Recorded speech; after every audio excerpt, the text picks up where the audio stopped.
Dan Allah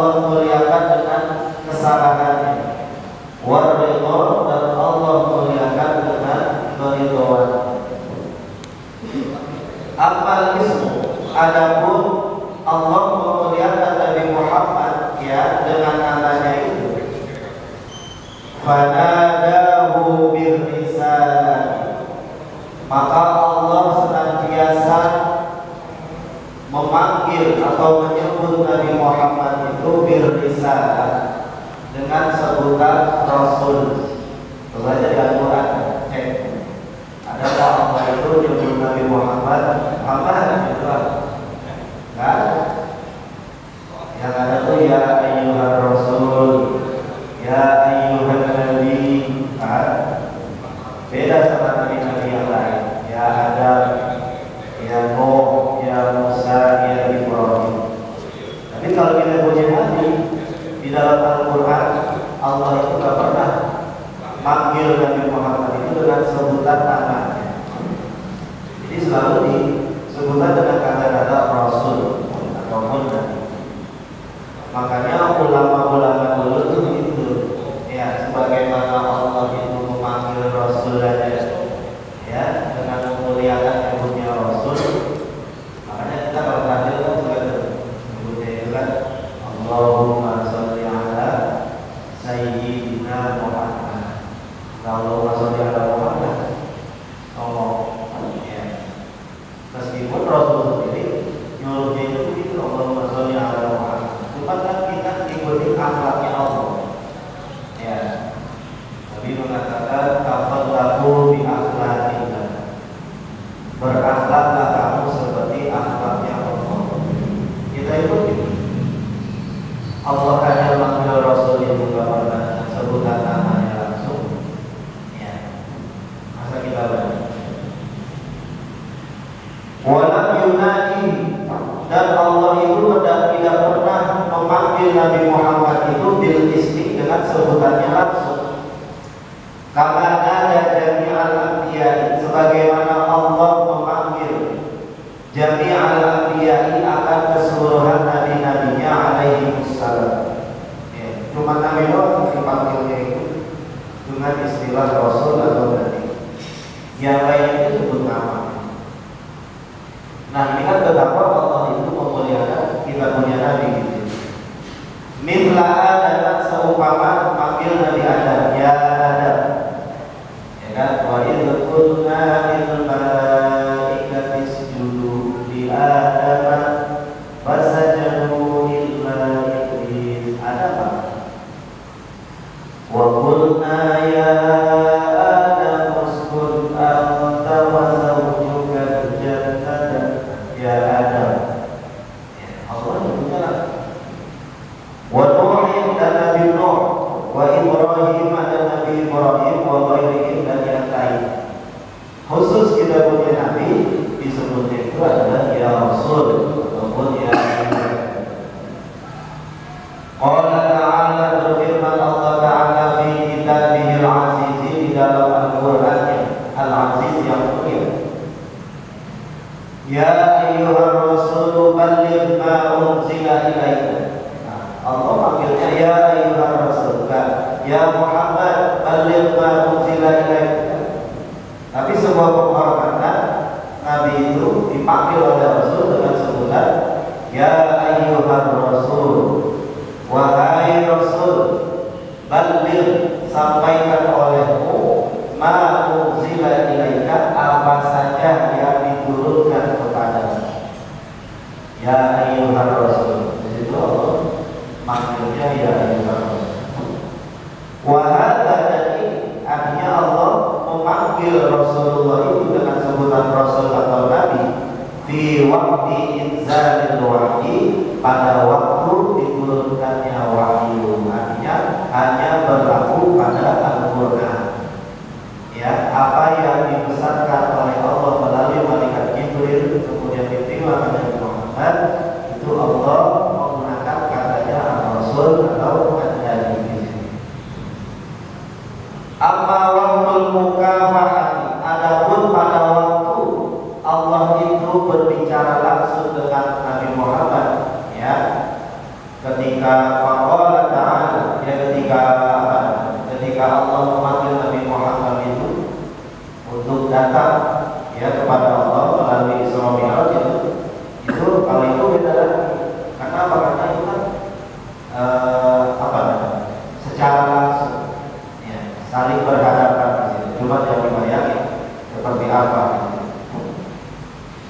Faqala ta'ala, maka Allah berfirman li nabiyina, bagi nabi kita, lailatan mi'raji, pada malam mi'raj. Mi'raj itu dari apa namanya?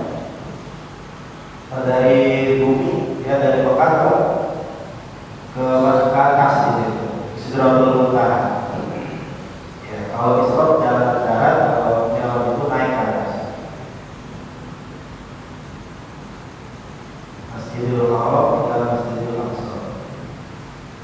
Dari Aqsa ke Sidratul Muntaha. Mi'raj. Nah, ketika Allah memanggil Nabi Muhammad, ya, pada malam Mi'raj itu, Allah nyebutnya ya Muhammad. Kenapa? Ya karena berduaan. Ya, tapi kalau di hadapan orang, di hadapan hambanya, ya, kepada umatnya, di dalam Al-Quran Allah nyebutnya ya ayyuhar rasul, ya ayyuhan nabi. Tapi ketika bertemu langsung pada Mi'raj itu, Allah panggilnya ya Muhammad.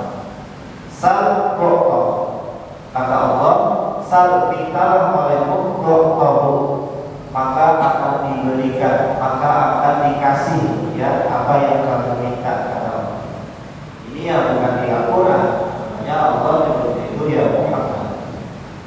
Itu yang pertama. Yang kedua, Allah muliakan Nabi kita itu wa amal jismu. Adapun fisiknya Nabi kita, adapun, ya, jasmani yang kita mulia Nabi, fa idza da'a Nabi sallallahu alaihi wasallam syai'an, fa idza da'a, maka apabila Nabi memanggil, fa idza da'a Nabi, maka apabila memanggil Nabi Muhammad sallallahu alaihi wasallam syai'an, akan sesuatu, fa ajaba huwa, maka sesuatu itu akan menjawab, akan merespon. Huwa itu sesuatu, binafsihi, dengan dirinya itu sesuatu, anhu, daripada Nabi kita Muhammad sallallahu alaihi wasallam. Jadi kalau Nabi panggil, ya, makhluk yang lain, itu langsung dijawab.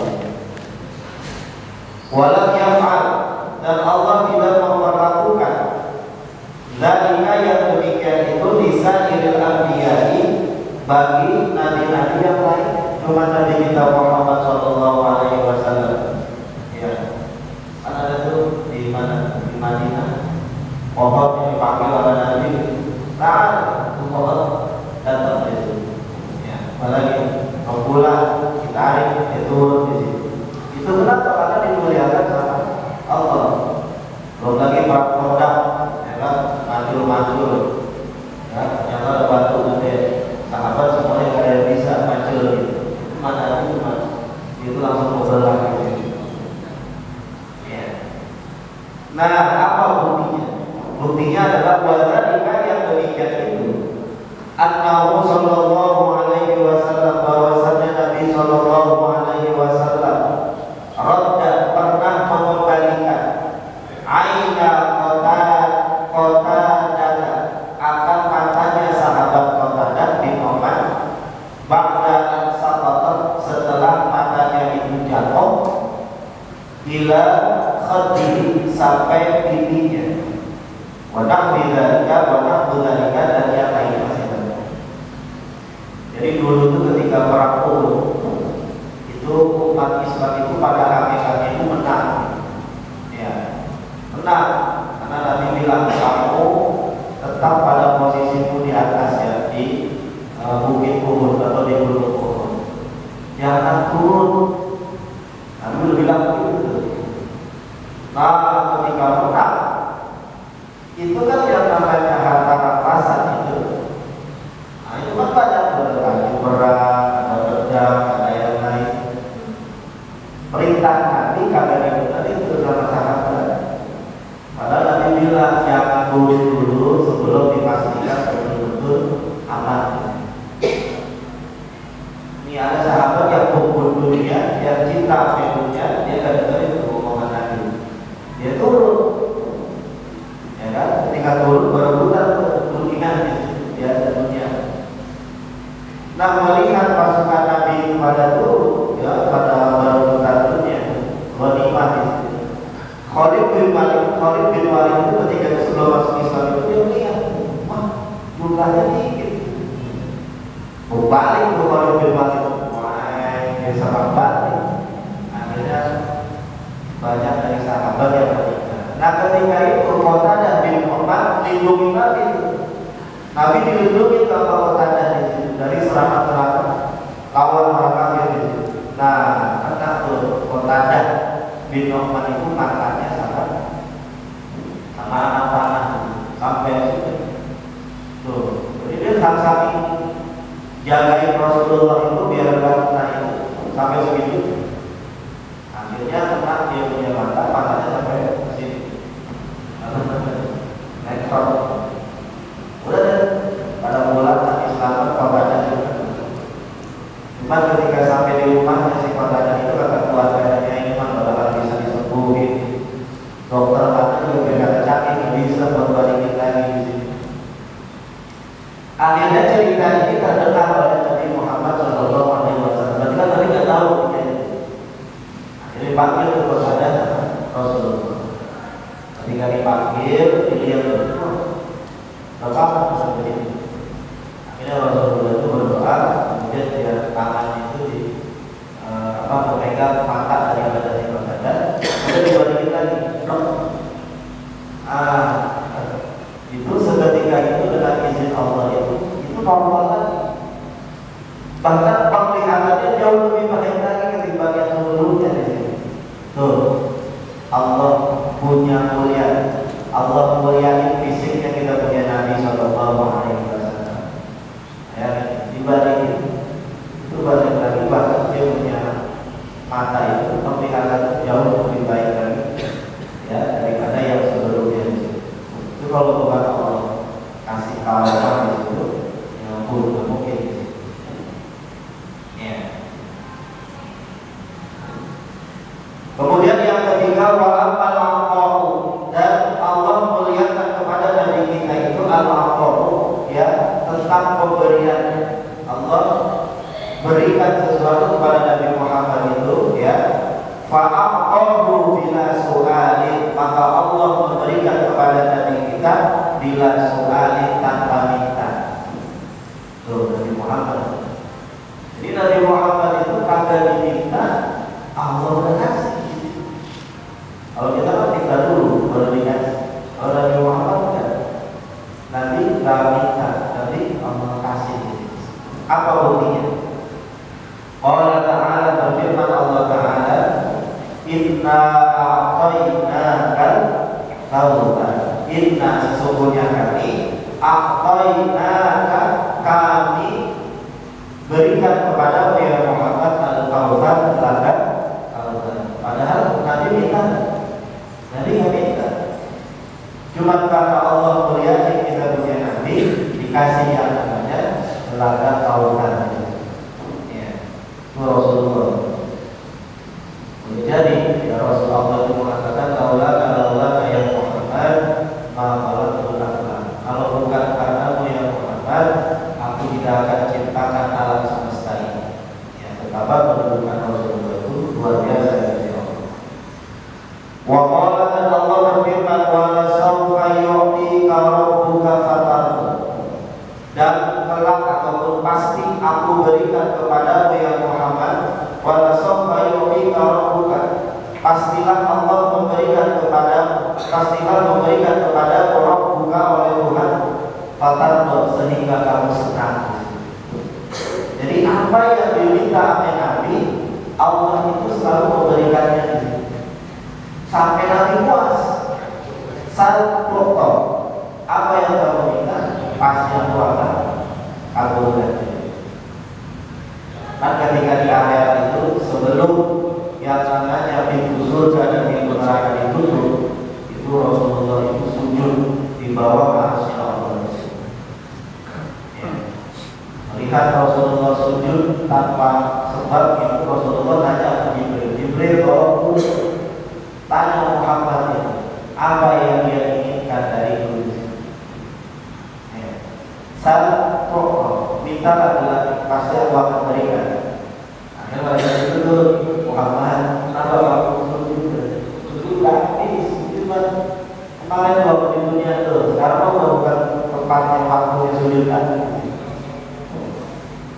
Ya Jibril, sebelum surga dan neraka ditutup, kalau pastikan umatku itu masih ada kayak peninggalan di situ.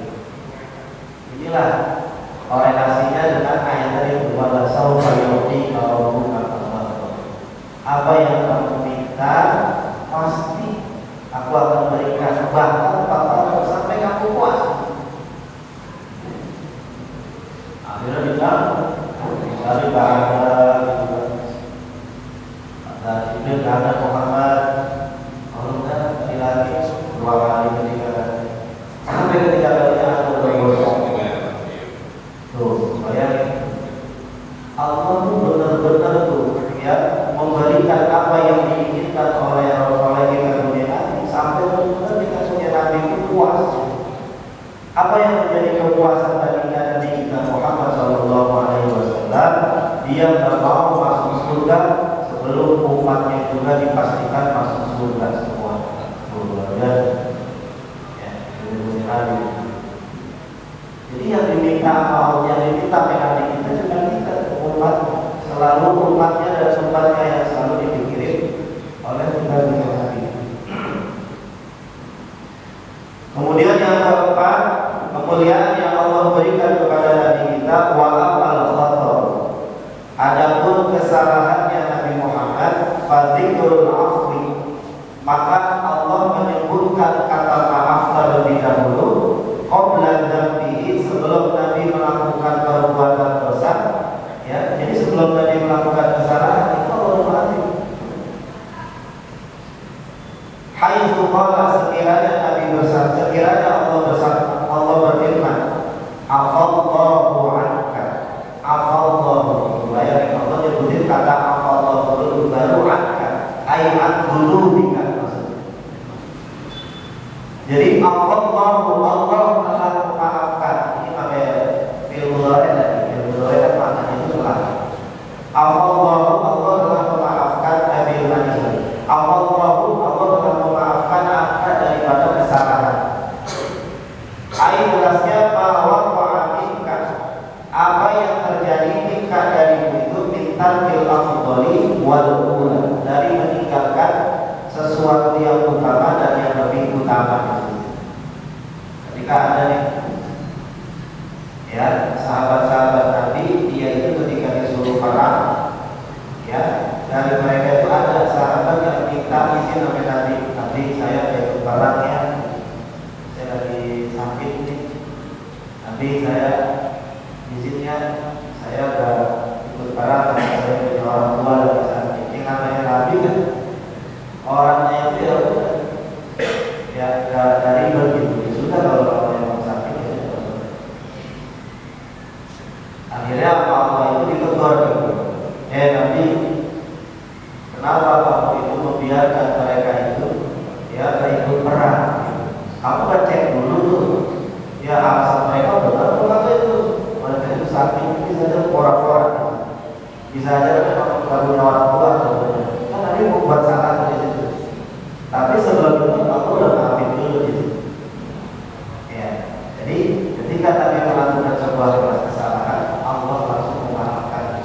Itu pun kesalahan ibadah kita yang sifat takut, yang sifatnya meninggalkan yang utama aja. Kemudian yang terakhir, wa al-ridho, adapun ya keridhaan. Artinya Allah memuliakan Nabi Muhammad dengan memberikan keridhaan.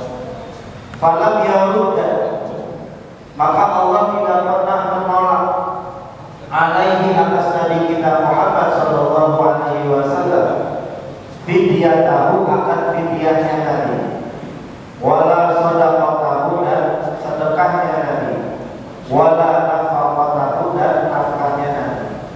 Nabi selalu menerima apa yang dikeluarkan dari Nabi, entah itu berupa fidyah, sedekah ataupun nafkah.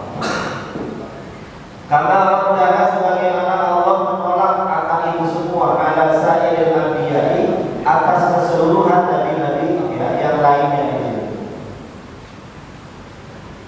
Fa inna Nabiyya sallallahu alaihi wasallam doa an ummati, Maka sesungguhnya Nabi Shallallahu Alaihi Wasallam pernah melakukan doa. Doa itu maknanya berkurban, udhiyah an ummatihi, daripada umatnya. Ya kan, masih hadisnya adalah dari hadis riwayat Muslim. Ya Allah, terimalah ya kurban ini dariku, keluargaku dan umat-umatku. Kan Nabi mengatakan seperti ini. Nah, yang dimaksud dengan umat ini, maksudnya ini umatku yang agak mampu ketika di dunia itu untuk berkurban. Ya kalau yang mampu, ya sendiri, kata Nabi, kurban sendiri. Yang dimaksud ini adalah bahwasanya umat yang nanti yang susah hidupnya, yang agak punya duit, ya dan yang lainnya, dan dia itu ada kesempatan untuk berkurban karena urusan ekonomi ataupun yang lain, maka itu dia nanti di akhirat itu dapat pahala kurbannya dari Nabi kita Muhammad SAW, sudah dibayari oleh Nabi. Nanti itu yang ketika di dunia belum pernah lakukan kurban Idul Adha itu, nanti ketika di dunia itu, ketika di akhirat itu dia tiba-tiba lihat kalinya dalam penting kurban. Siapa yang pilih? Perasaan saya juga selama itu nggak pernah kurban. Akhirnya dikasih tahu itu adalah pahala. Ini kan dia pahala, bukan kurban.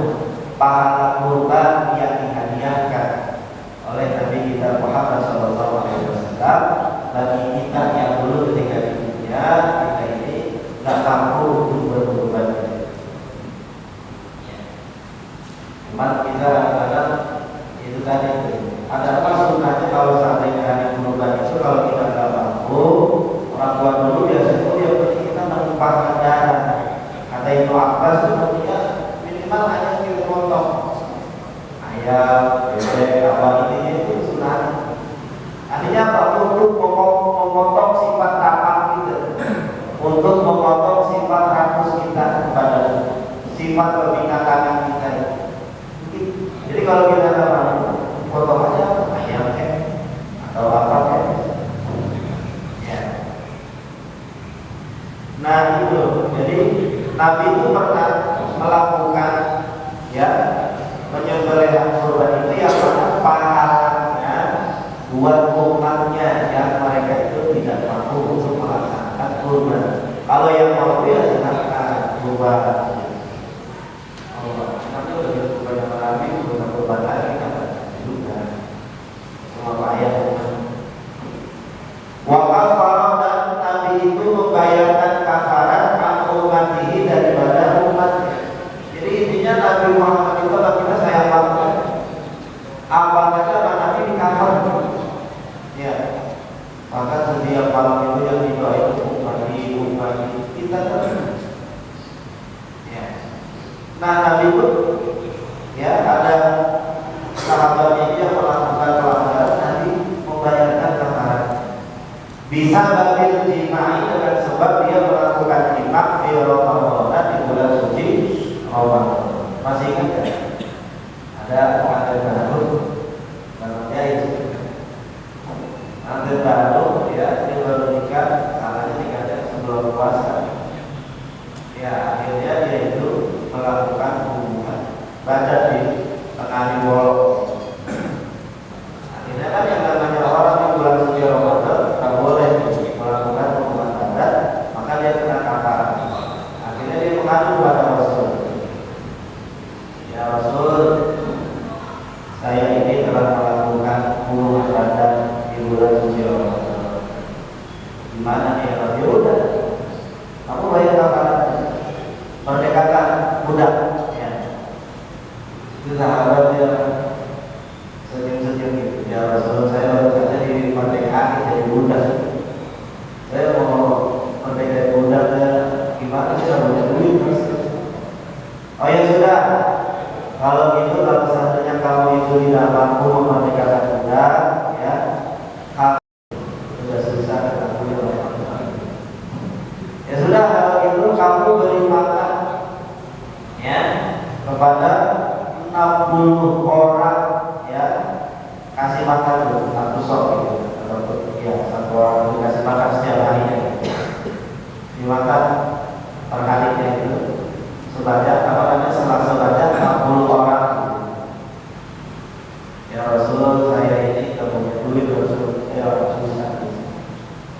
tapi malah makin bingung lagi tahu. Akhirnya tadi dua raja itu yang mana cukup untuk 60 orang kalau kita diberikan makan. Ya sudah, kalau gitu nih, ya korban 2 raja, ya kamu bagikan tuh ke kampung, ke desa itu, yang miskin kamu bagi-bagi. Dia ketawa lagi, sahabatnya gitu. Ya Rasul, di kampung saya paling miskin saya. Kalau seandainya saya ngasih mereka korban, itu bagaimana? Bisa jadi mereka pada ketawain saya gitu. Itu sok-sok kasih buat. Kalau yang miskin, langsung gitu. Ya, ada Nabi ketawa, bahkan nanti kelihatan gigi belakangnya. Tapi kan ada ini, kalau nggak salah tahu, udah susah, gitu kan, misalnya diri, misalnya orang. Ya sudah. Kalau gitu, kalau kasih ke keluarga, niatin itu sebagai kafarat daripada kamu itu melakukan iman di bulan suci Ramadan. Ya udah, ya. Tuh nanti itu bayar. Sampai segitunya tuh pembelaan kita selaku umat. Itu belum seberapa kalau lagi yang orang meninggal tak punya apa, yang punya utang. Itu nanti. Dulu nanti kalau yang nyolati orang yang punya utang. Ya. Tapi pada akhirnya itu sudah begitu. Habis juga dia di apalagi kita punya dosa dan yang lainnya yang banyak kayak apa. Nabi juga tuh yang bakal nanti apa namanya tengok sama Allah. Jadi beruntung kita ini punya Nabi seperti Nabi kita Muhammad Shallallahu Alaihi Wasallam, ya, yang hamisun alaikum bil mu'minina raufur rahim, yang sangat-sangat menginginkan umatnya itu semuanya bisa masuk surga dengan Nabi kita Muhammad Shallallahu Alaihi Wasallam. Itu keinginan daripada kita beriman. Itu asalnya itu. Iya.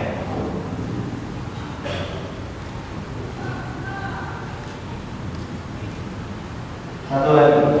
Wal maqalatul tasi'atu, adapun makalah yang ke-9. An Abdillah bin Amr bin Al-As radhiyallahu anhu, yang datangnya daripada Abdullah bin Amr bin As radhiyallahu anhu, ayat Abdillah wa an Amr, jelasnya daripada Abdullah dan daripada Amr bin As, dua orang anak sama bapak.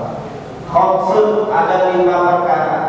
Mankunna, barang siapa yang ada 5 perkara itu, ijtama yang berkumpul fihi padanya itu, pada seseorang itu, sa'idah di dunia wal akhirah, maka dia akan bahagia di dunia maupun di akhirat. Orang yang dalam dirinya itu terdapat 5 hal, ya, yang dia lakukan, maka dia akan bahagia dunia dan akhirat. Awaluha, yang pertama, ayyadhkura la ilaha illallah Muhammadur Rasulullah waqtan ba'da waqtin. Yang pertama, hendaknya dia mengucapkan kalimat la ilaha illallah Muhammadur Rasulullah waqtan ba'da waqtin, setiap waktu. Jadi kalau kita ada nama-nama itu, mulut kita banyakin zikir itu aja. La ilaha illallah Muhammadur Rasulullah. Ya, la ilaha illallah Muhammadur Rasulullah. Nabi mengatakan, maka akhiru kalami la ilaha illallah dakhala jannah. Barang siapa yang akhir ucapan dalam kehidupan adalah la ilaha illallah, maka digaransikan oleh Allah pasti masuk surga. Makanya biasanya kita baca la ilaha illallah. Karena Allah akan mematikan seseorang itu sesuai dengan gaya kebiasaan daripada hidupnya. Ruwiyah diriwayatkan Nabi sallallahu alaihi wasallam, bahwasanya Nabi sallallahu alaihi wasallam qala, "Aksiru dzikrallahi azza wa jalla." Pertanyalah oleh kalian akan mengingat Allah azza wa jalla ala kulli halin, atas setiap kondisi. Banyak zikir sama Allah, terutama ya sekarang akhir zaman, fitnah akhir zaman sudah terlalu luar biasa. Maka tidak ada yang lebih baik melainkan kita berzikir sama Allah. Fa innahu, maka bahwasanya laisa amalun, tidak ada amalan ahabba ilallahi, yang paling dicintai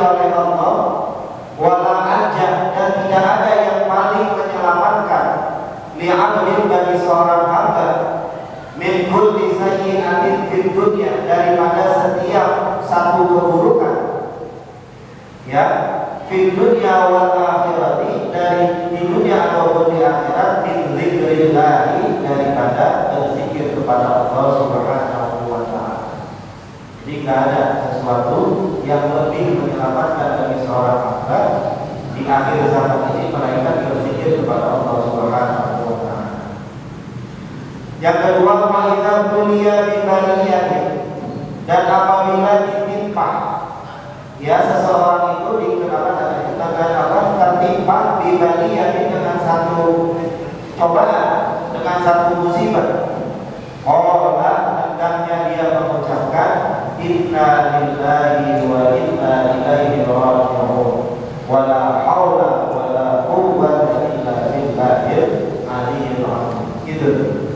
Jadi kalau kita kena musibah, maka kita baca inna lillahi wa inna ilaihi raji'un. Sesungguhnya kita lillahi, milik Allah, wa inna ilaihi, dan bahwasanya kita ilaihi, kepada Allah, raji'una, akan kembali. Wala haula wala quwwata, dan tidak ada daya dan upaya, illa billahil aliyyil azim, kecuali dengan sebab Allah yang maha tinggi lagi maha besar. Ruwiya, diriwayatkan annahu sallallahu alaihi wasallam qala, bersabda Nabi, la tuksirul kalam, janganlah kalian memperbanyak omongan, jangan banyak ngomong, bi ghairi dzikrillah, kecuali berzikir kepada Allah Subhanahu wa taala. Fa inna kafratal kalam, maka sesungguhnya banyak ngomong itu, bi ghairi dzikrillah, selain berzikir kepada Allah Subhanahu wa taala, qaswatul qalbi, dapat mengeraskan di dalamnya hati. Jadi orang kalau banyak ngomong hatinya keras. Wa inna ab'adan nasi minallahi al-qalbul qasi, dan sesungguhnya yang paling jauh di antara manusia dari Allah Subhanahu wa taala, al-qalbul qasi, orang yang hatinya keras. Jadi orang yang paling jauh dari Allah adalah orang yang hatinya keras. Rawahu Tirmidzi, hadis ini diriwayatkan oleh Imam At-Tirmidzi. Kemudian yang ketiga yang harus kita miliki, wa idza u'tiya ni'matan, dan apabila diberikan kepada kita ini ni'matan, akan sebuah nikmat, qala, maka hendaknya dia mengucapkan alhamdulillahi rabbil alamin. Dia ucapin segala puji milik Allah Rabbil alamin, Tuhan semesta alam, Tuhan yang atur alam semesta di Allah. Ya. Nah, kalau kita dapat nikmat, entah kesehatan, umur panjang, rezeki yang baik dan yang lainnya, kesolehan dalam beramal, kita ucapin alhamdulillah. Wa khairul du'a alhamdulillah. Sebaik-baiknya doa adalah mengucapkan alhamdulillah. Syukran lil ni'mati, sebagai bentuk syukur lil ni'mati, bagi nikmat Allah. An Samurah bin Jundub radhiyallahu anhu qala Rasulullah sallallahu alaihi wasallam, dari Samurah bin Jundub, beliau berkata, telah bersabda Rasulullah sallallahu alaihi wasallam, ahabbul kalami ila Allahi arba'un, yang paling dicintai oleh Allah daripada ucapan, arba'un, ada 4. Jadi di muka bumi ini, di dunia ini, tidak ada ucapan yang lebih baik ketimbang dari 4 ucapan. Apa itu? Subhanallah walhamdulillah wa la ilaha illallah wallahu akbar. Subhanallah walhamdulillah wa la ilaha illallah, itu 4 kalimat yang paling baik di sisi Allah. La yadurruka bi ayyihinna badaka, tidak mengapa dengan yang mana saja kamu mulai amalnya. Mau dari Allahu Akbar, la ilaha illallah, alhamdulillah, subhanallah, bebas urutannya. Kita biasanya gimana? Subhanallah walhamdulillah wa la ilaha illallah wallahu. Nah, itu biasa kita. Kalau kita urutannya dibaca boleh kita.